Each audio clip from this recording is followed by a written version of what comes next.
we are discussing the class and object, right?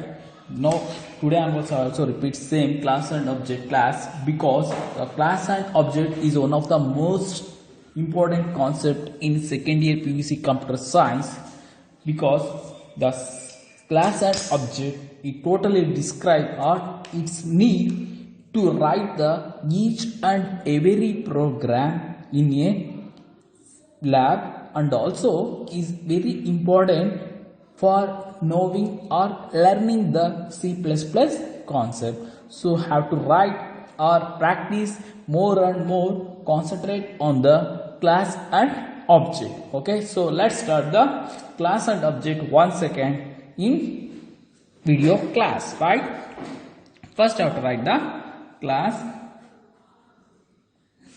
and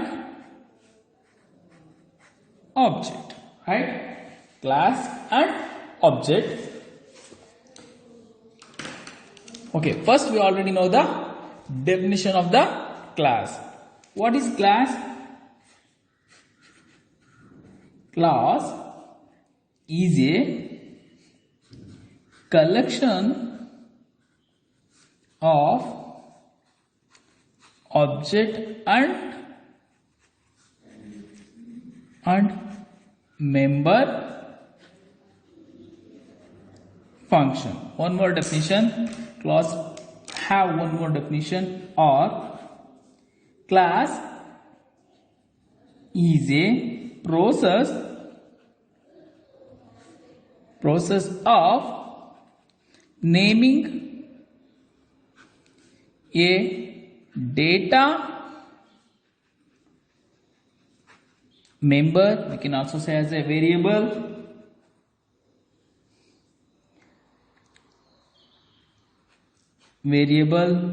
and operations. Okay, the class, how we can declare the class? We have to know the syntax. Once again I repeat the syntax here. Syntax, right? First I have to write the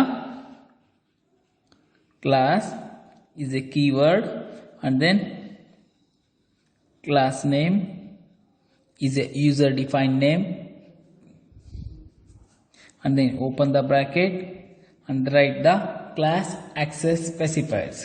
class ಅನ್ನೋದು keyword, class name ಅನ್ನೋದು user ಹೆಸರು ಕೊಡೋದು. ಅದಾದಮೇಲೆ ಕ್ಲಾಸಲ್ಲಿ 3 ಜನ access ಸ್ಪೆಸಿಫೈರ್ಸ್ ಬರ್ತಾರೆ. ಯಾರಪ್ಪ ಅಂದರೆ ಪ್ರೈವೇಟ್, ಎರಡನೇದು ಪ್ರೊಟೆಕ್ಟ್, ಆಮೇಲೆ ಪಬ್ಲಿಕ್. ಓಕೆ, ಕ್ಲಾಸ್ನ ಕ್ಲೋಸ್ ಮಾಡಿ ವಿತ್ ಸೆಮಿಕೋಲನ್. ಪ್ರೈವೇಟಲ್ಲಿ ಯಾರ್ಯಾರು ಬರ್ತಾರೆ? ಪ್ರೈವೇಟಲ್ಲಿ ಬರೋದು ಯಾರು? Member function and member data, and you can write member function, member data and function. Here also member data and function. This is called as a class syntax. ನಿಮ್ಮ exam ಅಲ್ಲಿ class definition ಕೇಳಿದ್ರೆ ಇಲ್ಲಿದೆ, class is a collection of object and member function. ಅಥವಾ ಇನ್ನೊಂದು definition ಬರೀಬಹುದು, class is a process of naming a data member variable and operation. ಕ್ಲಾಸ್ನ ಸಿಂಟೆಕ್ಸ್ನ ಕೂಡ ನಾವು ಇಟ್ಕೊಬೇಕಾಗತ್ತೆ. ಕ್ಲಾಸ್ನ ಸಿಂಟೆಕ್ಸ್ ಕೂಡ ಬರೀಬಹುದು ನೋಡಿ, ಇಲ್ಲಿದೆ ಕ್ಲಾಸ್ನ syntax. Class name, access specifier, private, protect, public. ಇದನ್ನ ನಾಲ್ಕು ಇಟ್ಕೊಳ್ಳಿ. ನೆಕ್ಸ್ಟ್, ಓಕೆನಾ? ಈಗ ಕ್ಲಾಸ್ ಸಿಂಟೆಕ್ಸ್ ಗೊತ್ತಾಯಿತು. ಕ್ಲಾಸಲ್ಲಿ ನಾನು ಹಿಂಗೆ ಹೇಳಿದೆ, ನಿಮಗೆ ತೋರಿಸ್ದಾಗೆ ಇಲ್ಲಿದೆ ನೋಡಿ. ಏನು? Private, protect, public. ಅದರಲ್ಲಿ ಏನು ಬರ್ತಾರೆ? Member data function. ಏನು ಮೆಂಬರ್ ಡೇಟಾ ಫಂಕ್ಷನ್ ಅಂದರೆ ಡಿಸ್ಕಸ್ ಮಾಡೋಣ. ಆ ಡೆಫಿನಿಷನ್ ಏನು, ಡಿಕ್ಲರೇಷನ್ ಯಾವ ರೀತಿ ಡಿಸ್ಕಸ್ ಮಾಡ್ತೀವಿ ಅಂದರೆ, ಡೇಟಾ ನೋಡಿ, ಒಂದು ಸೆಕೆಂಡ್, ರೈಟ್. ಈಗ ನೋಡಿ, ಕ್ಲಾಸಲ್ಲಿ ನಾವೇನು ಮಾಡಿದ್ವಿ, ಕ್ಲಾಸಲ್ಲಿ ಕ್ಲಾಸ್ ನೇಮ್ ಬರೆದ್ವಿ, ಓಪನ್ ದ ಬ್ರ್ಯಾಕೆಟ್, ಇಲ್ಲಿ ಪ್ರೈವೇಟ್ ಪ್ರೊಟೆಕ್ಟೆಡ್ ಪಬ್ಲಿಕ್ ಅಂತ ಬರೆದ್ವಿ. ಇಲ್ಲಿ ಕ್ಲಾಸ್ನ ಕ್ಲೋಸ್ ಮಾಡಿದ್ವಿ. ಸರಿನಾ? ಕ್ಲೋಸ್ ಮಾಡಿದ್ಮೇಲೆ ಈ 3 ಜನ ಏನಿದ್ದಾರೆ, ಈ 3 ಜನದಲ್ಲಿ ಏನೇನು ಬರ್ತಾರೆ, ಇದರೊಳಗಡೆ member data slash member function, ಇಲ್ಲಿ member data member function, again same member data and member function. Okay, ಈಗ ಇದು ಮೆಂಬರ್ ಡೇಟಾ ಮೆಂಬರ್ ಫಂಕ್ಷನ್ ಅಂದರೆ ಏನು? ಡೇಟಾ ಅಂತ ನಾವು ಕರಿಬೋದು, ವೇರಿಯೇಬಲ್ ಅಂತ ನಾವು ಕರಿಬೋದು. ಇಲ್ಲಿ ನೋಡಿ, ಮೆಂಬರ್ ಡೇಟಾ ಆರ್ ವೇರಿಯೇಬಲ್. ಇದೇನಪ್ಪ ಅಂದರೆ ನಾವಿಲ್ಲಿ ಜಸ್ಟ್ ವೇರಿಯೇಬಲ್ ನಿಮ್ಗೆ ಏನೇನು ಬೇಕು ಆ ವೇರಿಯೇಬಲ್ನ ಡಿಕ್ಲೇರ್ ಮಾಡ್ಕೊತೀವಿ ಅಷ್ಟೇ. ಡಿಕ್ಲರೇಷನ್ ಆಲ್ರೆಡಿ ಗೊತ್ತಿದೆ ಅಲ್ವಾ ನಿಮಗೆ, ಡೇಟಾ ಟೈಪು ವೇರಿಯೇಬಲ್ ನೇಮ್, ಆಯಿತಾ? ಇದೇನು ಡಿಸ್ಕಸ್ ಮಾಡುತ್ತೆ? ವೇರಿಯೇಬಲ್ ಡಿಕ್ಲರೇಷನ್ ಆ್ಯಂಡ್ ಕ್ಯಾರೆಕ್ಟರ್, ಅದರ ಉದ್ದೇಶ ಅಂತ ನಾವು ಹೇಳ್ಬೋದು. Characteristics of a class. ಓಕೆನಾ? ಡೇಟಾ ವೇರಿಯೇಬಲ್ ಡಿಸ್ಕ್ರೈಬ್ ಮಾಡುತ್ತೆ. Data var describe the variable declaration and character of a class. Next member function ಏನು ಮಾಡುತ್ತೆ?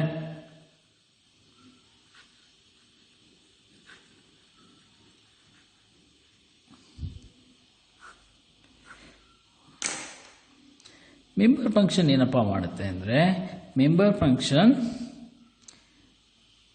ಡಿಸ್ಕ್ರೈಬ್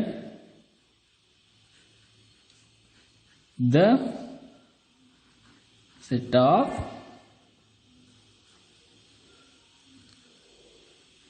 ಆಪರೇಷನ್ಸ್, ಸೆಟ್ ಆಫ್ ಆಪರೇಷನ್ಸ್ನ ಡಿಸ್ಕ್ರೈಬ್ ಮಾಡುತ್ತೆ.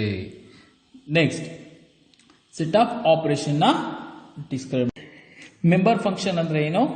ಮೆಂಬರ್ ಫಂಕ್ಷನ್ ಅಂದರೆ ಡಿಸ್ಕ್ರೈಬ್ ಮಾಡುತ್ತೆ set of operation. Member function describe the set of operation. Next ಕ್ಲಾಸ್ನ access ಸ್ಪೆಸಿಫೈರ್ಸ್ ಅಂತ ಹೇಳಿದೆ ಅಲ್ವಾ? ಆಕ್ಸೆಸ್ ಕಂಟ್ರೋಲ್ ಅಥವಾ ಆಕ್ಸೆಸ್ ಕಂಟ್ರೋಲ್ ಸ್ಪೆಸಿಫೈರ್ಸ್ ಅಂತ ಕರಿಬೋದು. ಏನು ಸ್ಪೆಸಿಫೈ ಮಾಡುತ್ತೆ ಇದು? ಇದೇನಪ್ಪ ಸ್ಪೆಸಿಫೈ ಮಾಡುತ್ತೆ ಅಂದರೆ, the class access specifier it specify the members, it specify the member within a program. Within a program, ಇದು ಕ್ಲಾಸ್ನ ಸಂಪೂರ್ಣ ಇನ್ಫಾರ್ಮೇಷನ್ ಅಥವಾ ಕಾನ್ಸೆಪ್ಟ್. ಕ್ಲಾಸು, ಕೀವರ್ಡು, ಈ 3 ಆಕ್ಸೆಸ್ ಸ್ಪೆಸಿಫೈರ್ಸು. ಆಕ್ಸೆಸ್ ಸ್ಪೆಸಿಫೈರ್ ಡೇಟಾ ಅಂದ್ರೇನು? ವೇರಿಯೇಬಲ್ ಡಿಕ್ಲರೇಷನ್ ಮಾಡೋಕ್ಕೆ ಯೂಸ್ ಮಾಡ್ತೀವಿ. ಮೆಂಬರ್ ಫಂಕ್ಷನ್ ಅಂದರೆ ಏನು ಆಪ್ರೇಷನ್ ಮಾಡಬೇಕು ಅದನ್ನು ಡಿಸ್ಕ್ರೈಬ್ ಮಾಡ್ತೀವಿ. ನೆಕ್ಸ್ಟ್ ಆಕ್ಸೆಸ್ ಸ್ಪೆಸಿಫೈ ಅಂದರೆ ಅದರಲ್ಲಿರೋಂಥ ಮೆಂಬರ್ಸ್ನ ಸ್ಪೆಸಿಫೈ ಮಾಡೋದು, ಆಪ್ರೇಷನ್ನ ಪರ್ಫಾರ್ಮ್ ಮಾಡೋದಕ್ಕೆ. ನೆಕ್ಸ್ಟ್ ಈ ಕ್ಲಾಸಲ್ಲಿ 2 ರೀತಿಯ ಕ್ಲಾಸ್ನ ನಾವು ಯೂಸ್ ಮಾಡ್ಬೋದು. ಅಂದರೆ ಕ್ಲಾಸ್ ಡಿಕ್ಲರೇಷನ್ಲಿ 2 ಮೆಥಡ್ ಇದೆ. ಯಾವ್ದು ಅಂತ ಡಿಸ್ಕಸ್ ಮಾಡೋಣ. ಈ ಕ್ಲಾಸ್ ಡಿಕ್ಲರೇಷನ್ ಅಂತ next heading. Class declaration. Class ಡಿಕ್ಲರೇಷನ್ಲಿ the class can be declare in 2 method. 2 method ಇದೆ.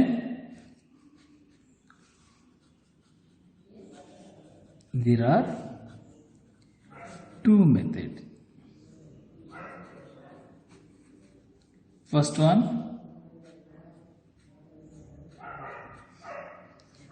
second method. First method ಏನಿದೆ, inside the class. Second one, outside the class.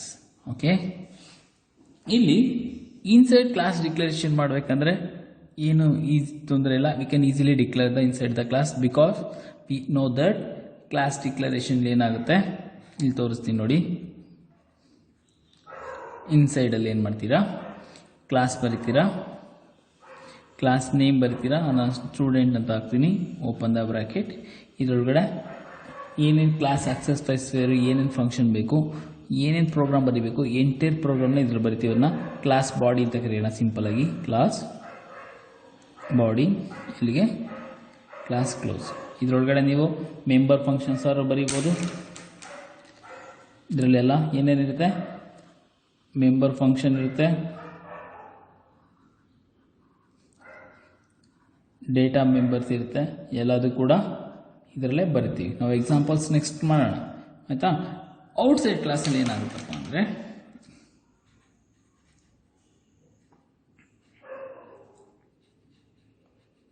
Outside ಕ್ಲಾಸಲ್ಲಿ ಏನಾಗುತ್ತೆ ಅಂದರೆ, ಇಲ್ಲಿ ಒಂದು ಕ್ಲಾಸ್ ಬರಿತೀವಿ, ಕ್ಲಾಸ್ ನೇಮ್ ಸ್ಟೂಡೆಂಟ್ ಅಂತ ಬರೀನಿ, ಇಲ್ಲಿ ಓಪನ್ ಆಯಿತು, ಇಲ್ಲಿ ಕ್ಲಾಸ್ ಕ್ಲೋಸ್ ಆಯಿತು. ಇದರ ಹೊರಗಡೆ ನಾವು ಇದರಲ್ಲಿರೋಂಥ ಫಂಕ್ಷನ್ನ ಇಂಡಿವಿಜುವಲ್ ಆಗಿ ಮಾಡ್ತಾ ಹೋಗ್ತೀವಿ. ಅಂದರೆ ಇಲ್ಲಿ ಫಂಕ್ಷನ್ಸ್ನ ಪರ್ಫಾರ್ಮ್ ಮಾಡ್ತೀವಿ ಔಟ್ಸೈಡ್ ಕ್ಲಾಸಿಂದ ಹೊರಗಡೆ. ಇದು ಕ್ಲಾಸ್ ಓಪನ್ ಅಲ್ವಾ, ಇದು ಕ್ಲೋಸ್. ಈ ಥರ ಹೊರಗಡೆ ಮಾಡೋದನ್ನು ನಾವು ಔಟ್ಸೈಡ್ ಕ್ಲಾಸ್ ಅಂತ ಕರಿತೀವಿ. ಈ ಔಟ್ಸೈಡ್ ಕ್ಲಾಸ್ ಡಿಕ್ಲರೇಷನ್ ಮಾಡಬೇಕಂದ್ರೆ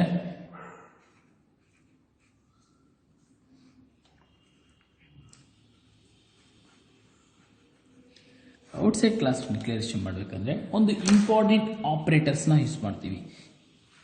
ಒಂದು ಇಂಪಾರ್ಟೆಂಟ್ ಆಗಿ ಒಂದು ಆಪರೇಟರ್ ಬೇಕು ಔಟ್ಸೈಡ್ ಕ್ಲಾಸ್ ಡಿಕ್ಲೇರ್ ಮಾಡೋಕ್ಕೆ.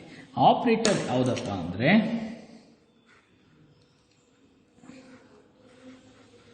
ಸ್ಕೋಪ್ ಆಪರೇಟರ್ ಅಂತ.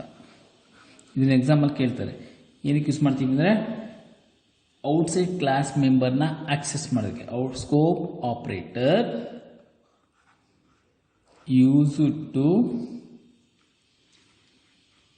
access the outside class member function. ಅರ್ಥ ಆಯ್ತಾ? ಈಗ ಒಂದೊಂದು ಎಕ್ಸಾಂಪಲ್ಸ್ ಮಾಡ್ತಾ ಹೋಗೋಣ. ಫಸ್ಟು ಇನ್ಸೈಡ್ ಕ್ಲಾಸ್ ಮಾಡೋಣ, ಆಮೇಲೆ ಔಟ್ಸೈಡ್ ಮಾಡೋಣ. ಇದಕ್ಕಿಂತ ಮುಂಚೆ ಔಟ್ಸೈಡ್ ಒಂದು ಆಬ್ಜೆಕ್ಟ್ ಕ್ಲಾಸ್ನ ನೀವು ಒಂದ್ಸಲಿ ಜ್ಞಾಪಿಸ್ಕೊಳ್ಳಿ, ಒಂದ್ಸಲಿ ರಿವಿಷನ್ ಮಾಡ್ಕೊಳ್ಳಿ. ಫಸ್ಟ್ ಇನ್ಸೈಡ್ ಕ್ಲಾಸ್ ಮಾಡ್ತೀನಿ. Okay, inside class declaration, right? Inside class declaration. ಅದಕ್ಕೆ ಮೊದಲನೇ ಬರೀ ಯಾವಪ್ಪ ಅಂದರೆ ಸಿಂಪಲ್ ಆಗಿರೋ ಮಾಡೋಣ, ಅಡಿಷನ್ of 2 number. ಓಕೆನಾ?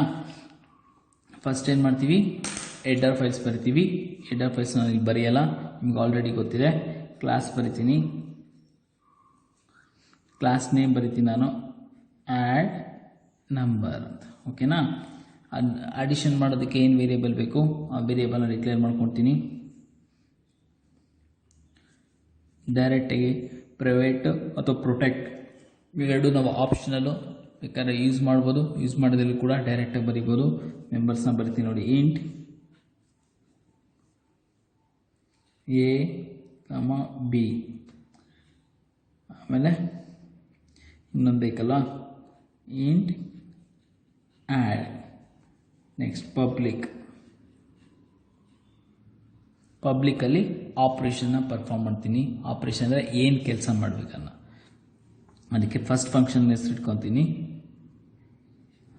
ಆ್ಯಡ್ ನಮ್ ಅಂತ.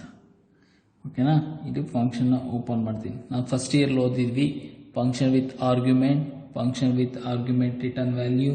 ಅದನ್ನು ನೀವು ಕರೆಕ್ಟಾಗಿ ಓದ್ಕೊಬೇಕು. ಯೂಸರ್ ಡಿಫೈನ್ಡ್ ಫಂಕ್ಷನ್ಸ್ನ ಪ್ರೀವಿಯಸ್ ಕ್ಲಾಸ್ ನಾನು ಮಾಡಿದ್ದೀನಿ. ಓಕೆನಾ, ಅದಾದಮೇಲೆ ಡಿಕ್ಲರೇಷನ್ ಇಲ್ಲಾಗಿದೆ. ಇಲ್ಲೇನು ಮಾಡ್ತೀನಿ, ಸಿ ಔಟ್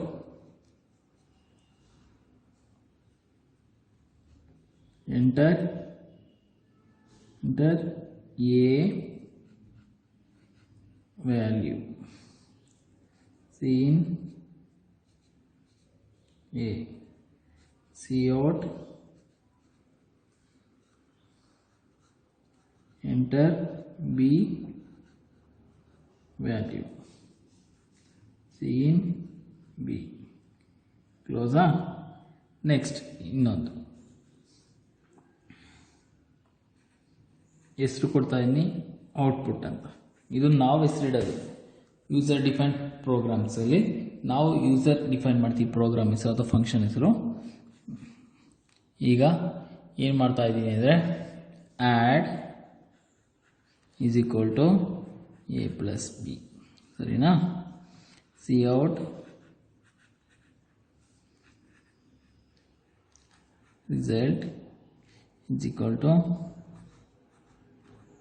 ಆ್ಯಡ್, ಸರಿನಾ. ಇಲ್ಲಿಗೆ ಕ್ಲಾಸ್ನ ಕ್ಲೋಸ್ ಮಾಡ್ತೀವಿ. ಇಲ್ಲಿ ವಾಯ್ಡ್ ಮೆನು ಬರೀಬೇಕು ನಾಲ್ಕು ಇರಲಿ. ಇದು ಇನ್ಸೈಡ್ ಕ್ಲಾಸ್. ಇದು ಹೆಂಗೆ ಗೊತ್ತಾಗುತ್ತೆ ಇನ್ಸೈಡ್ ಕ್ಲಾಸ್ ಅಂದರೆ ಇದೇನು ಇಂಡಿಕೇಟ್ ಮಾಡುತ್ತೆ, ಕ್ಲಾಸ್ ಈಸ್ ಓಪನ್ಡ್. ಇದೇನು ಇಂಡಿಕೇಟ್ ಮಾಡುತ್ತೆ, ಕ್ಲಾಸ್ ಈಸ್ ಕ್ಲೋಸ್ಡ್. ಇದೇನು ಇದು ಮಾಡುತ್ತೆ, ಫಂಕ್ಷನ್ 1 ಇದು ಫಂಕ್ಷನ್ 1 ಈಸ್ ಕ್ಲೋಸ್ಡ್ ಆಗುತ್ತೆ. ಇಲ್ಲಿ ಇನ್ನೊಂದು ಫಂಕ್ಷನ್ನು ಫಂಕ್ಷನ್ 2, ಇಲ್ಲಿ ಫಂಕ್ಷನ್ 2 ಕ್ಲೋಸ್ಡ್ ಆಗುತ್ತೆ. ಗೊತ್ತಾಯ್ತಾ? ಇದು ಇನ್ಸೈಡ್ ಕ್ಲಾಸ್ ಡಿಕ್ಲರೇಷನ್ ಮಾಡೋ ಅಂತ ಮೆಥಡ್. ಇನ್ನೊಂದೆರಡು ಮಾಡೋಣ.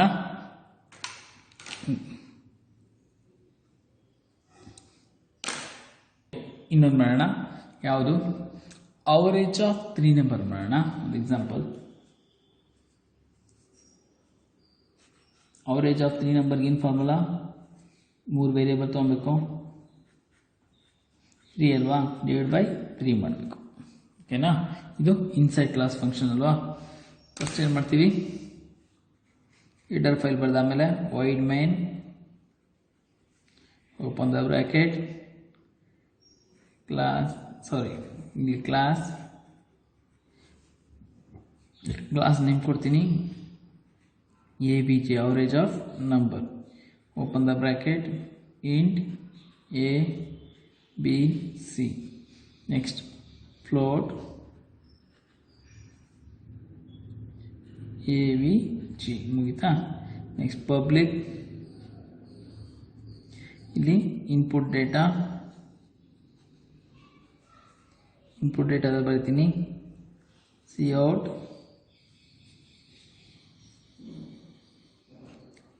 enter A seen A, cout enter B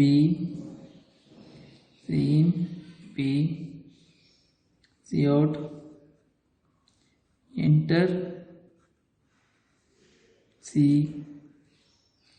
seen C, close. Second output AVJ is equal to A plus B plus C whole divided by 3. Cout the result is equal to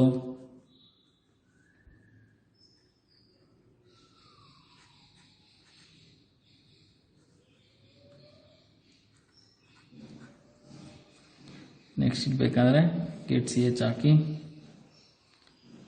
close ಮಾಡಿ. Function ಮುಗೀತು, ಕ್ಲಾಸ್ನ close ಮಾಡಿ. ಇದು end of the class. ಇದು inside class ಡಿಕ್ಲರೇಷನ್ಗೆ ಇನ್ನೊಂದು example. Outside class declaration. Outside class declaration. Okay, outside class declaration ಮಾಡಬೇಕಾದ್ರೆ 2-3 ಪಾಯಿಂಟ್ಸ್ನ ನಾವು ಕನ್ಸಿಡರ್ ಮಾಡಬೇಕಾದ್ರೆ how to keep remember when you declaring the outside class declaration. When you declaring the outside class member function, have to first keep in mind the void menu will become after the class, means the void main function will be come after the class. Okay, second point, we have to use the object. Why? Means to call the member function. We have to know the object declaration. Object ಡಿಕ್ಲರೇಷನ್ನ ನಮಗೆ ಗೊತ್ತಿರಬೇಕು. Object ಹೆಂಗೆ declare ಮಾಡ್ತೀವಿ ಅಂದರೆ,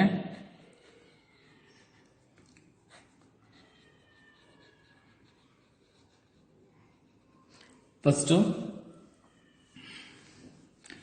syntax ಅಂತಾನೆ ಅನ್ಕೊಳ್ಳಿ. Class name ಬರ್ತೀವಿ, class name, ಆಮೇಲೆ ಆಬ್ಜೆಕ್ಟ್ ನೇಮ್ ಬರ್ತೀವಿ. ನೆಕ್ಸ್ಟ್ ಮೆಂಬರ್ ಹೆಂಗೆ ಫಂಕ್ಷನ್ ಮಾಡ್ತೀವಿ ಅಂದರೆ, object name with dot plus function name ಇದು ಬರಬೇಕು. ಫಸ್ಟ್ ಆಬ್ಜೆಕ್ಟ್ನ declaration ಮಾಡಬೇಕಿದು.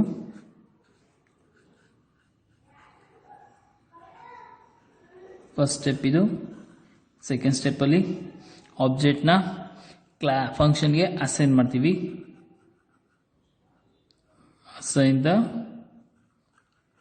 Object to function.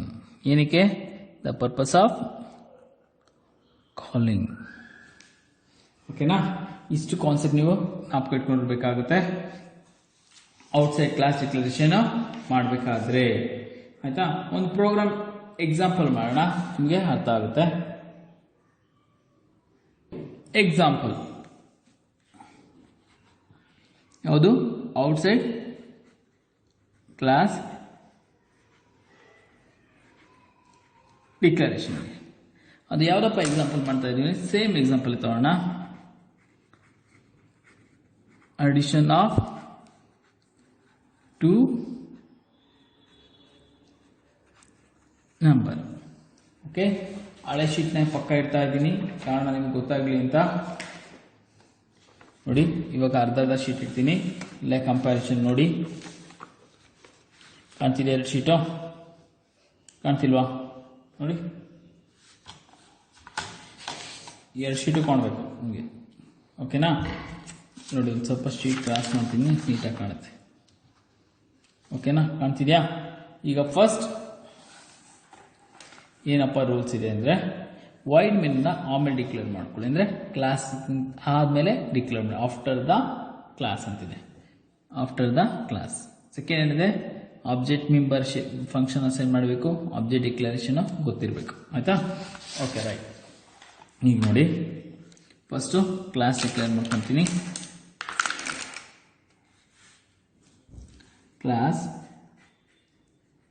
Class ಅನ್ನೋದು ಕೀವರ್ಡು.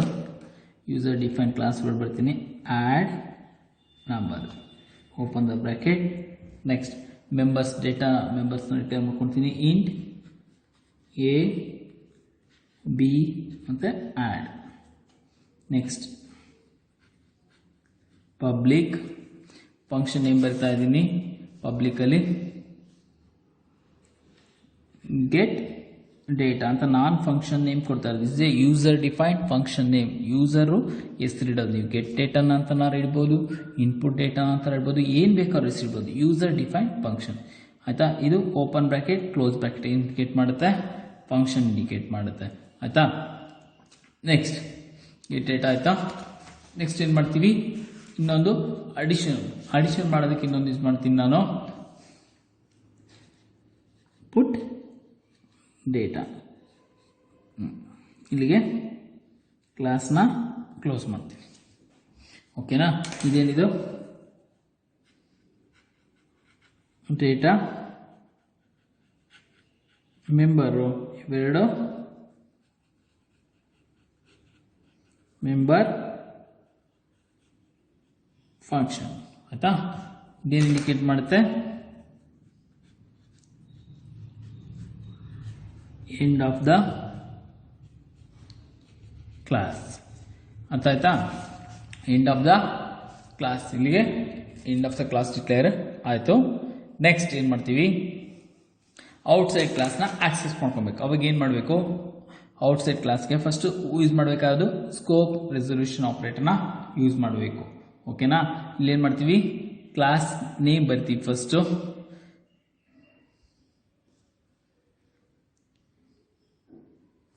ಕ್ಲಾಸ್ ನೇಮ್ ಏನಿದೆ ಆ್ಯಡ್ ನಮ್ಮಿದೆ, scope resolution operator. Function name ಏನಿದೆ ಗೆಟ್ ಡೇಟಾ ಓಪನ್ ಬ್ರ್ಯಾಕೆಟ್ ಆಯಿತಾ. ನೆಕ್ಸ್ಟ್ ಫಂಕ್ಷನ್ ನೇಮ್ ಬರ್ತೀವಿ cout enter A value in A, cout enter B value, in B close. ಓಕೆನಾ. Second function ಏನಿದೆ, class name add number, scope resolution operator, put data, open the bracket, add is equal to a plus b, cout result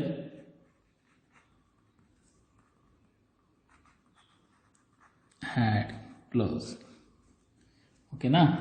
ಅದಾದಮೇಲೆ class ಆದಮೇಲೆ ನೋಡಿ ವಾಯ್ಡ್ನ ಮೇಯ್ನ declare ಮಾಡ್ಕೊತಾ ಇತ್ತು. ಓಕೆನಾ. ಅದಾದಮೇಲೆ object declare ಮಾಡ್ಕೊಬೇಕು. ಕ್ಲಾಸ್ ನೇಮ್ ಏನಿದೆ ಆ್ಯಡ್ ನಮ್, ಕ್ಲಾಸ್ ನೇಮ್ ಏನಿದೆ ಆ್ಯಡ್ ನಮ್ ಅಂತ ಇದೆ. ಅದಾದಮೇಲೆ ಏನು ಮಾಡ್ತಾ ಇದ್ದೀನಿ, ಆ್ಯಡ್ ನಮ್ ಆದಮೇಲೆ ಆಬ್ಜೆಕ್ಟ್ನ ಡಿಕ್ಲೇರ್ ಮಾಡ್ಕೊತಾ ಇದ್ದೀನಿ. ಆಬ್ಜೆಕ್ಟ್ನ ಯಾವ ರೀತಿ ಡಿಕ್ಲೇರ್ ಮಾಡೋದು ನಿಮ್ಗೆ ಆಲ್ರೆಡಿ ಗೊತ್ತಿದೆ. ಕ್ಲಾಸ್ ನೇಮ್ ಪ್ಲಸ್ ಆಬ್ಜೆಕ್ಟ್ಗೆ ಏನಂತ ಕೊಡ್ತೀನಿ, OBJ ಅಂತ ಆಬ್ಜೆಕ್ಟ್ OBJ ಅಂತ ಕೊಡ್ತೀನಿ ಆಯಿತಾ. ಇಲ್ಲಿ semicolon. Next OBJ dot function name ಏನಿದೆ ಗೆಟ್ ಡೇಟಾ, OBJ ಡಾಟ್ ಪುಟ್ ಡೇಟಾ, ಇದಕ್ಕೆ ಕ್ಲೋಸ್. ಇಲ್ಲಿ ನೋಡಿ OBJ ಅನ್ನೋದು user defined object. User OBJ ಅಂತ ನಾನು ಕೊಡ್ಬೋದು, ಏನಾದ್ರು ಹೆಸರು ಕೊಡ್ಬೋದು. ಓಕೆನಾ. ಒಟ್ಟಿನಲ್ಲಿ ಅದು ಕರೆಕ್ಟಾಗಿ ನಿಮಗೆ ಗೊತ್ತಿರಬೇಕು, ಯೂಸರ್ ಡಿಫೈನ್ಡ್ ನೇಮ್ ಅಂತ. ಇದು ಅಷ್ಟೇ. ಹಂಗಾರೆ ಪುಟ್ ಡೇಟಾ, ಗೆಟ್ ಡೇಟಾ ಇವೆಲ್ಲವೂ ಕೂಡ ಯೂಸರ್ ಡಿಫೈನ್ಡ್. ಅರ್ಥ ಆಯ್ತಾ. ಈ ರೀತಿ ಔಟ್ಸೈಡ್ ಕ್ಲಾಸ್ ಮೆಂಬರ್ಸ್ನ ನಾವು ಡಿಕ್ಲರೇಷನ್ ಮಾಡಬೇಕಾಗುತ್ತೆ.